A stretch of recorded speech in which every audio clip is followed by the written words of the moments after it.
Hi everyone, this street game is called It's a Knockout. I'll just quickly explain how the game works and then we'll watch the video. It's an easy one to do and the video should be pretty self-explanatory. So set up a normal game, two teams here, 3 against 3, goal at each end.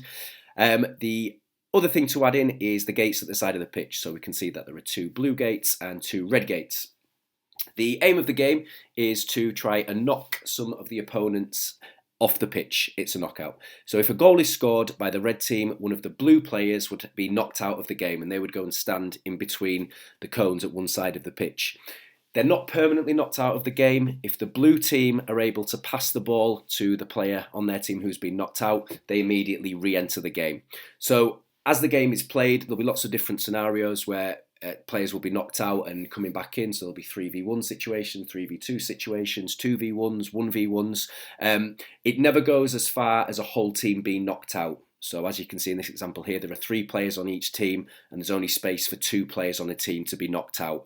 If you were playing 5 against 5, you would have a maximum of 4 gates for people to stand in. You wouldn't have it so that a whole team could be knocked out. But I'll play the video through and we'll see some examples of how it works.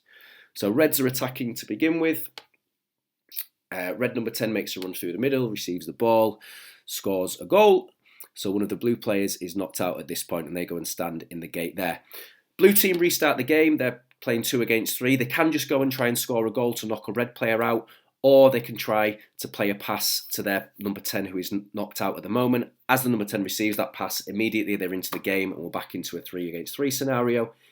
Now the blues have scored a goal, so it's one of the red players who get knocked out of the pitch there. Again, the reds will restart the game. They can either try and go and score a goal, or they can try and work the ball to the red number 11 and get them back in the game straight away. As we've seen here, the blues have scored another goal, so now 2 red players are knocked out at the same time.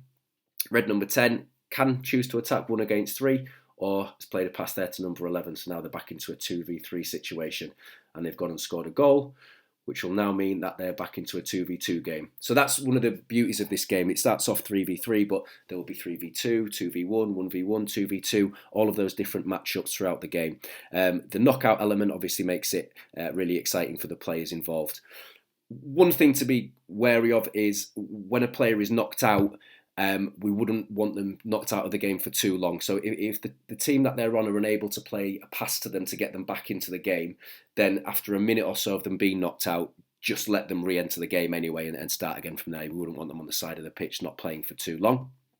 But that's the game. It's a knockout. That's how it works. Hope you enjoy it.